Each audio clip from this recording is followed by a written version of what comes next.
ৰাইজ আজি আমাৰ হোটেলৰ আটাইতকৈ দামী ৰুমটো যিটো প্ৰেচিডেঞ্চিয়েল সুইট বুলি কয় এইটো আপোনালোকক দেখুৱাম কৰিবলৈ।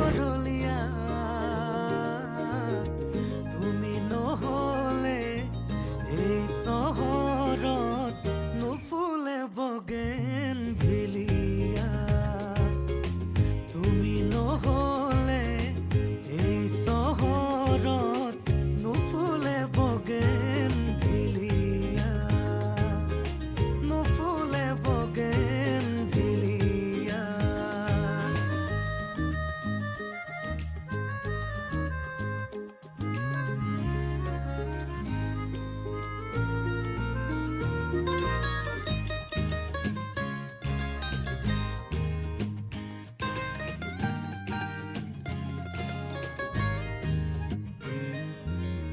বোকা কাগজৰ দৰে মনৰ আকাশ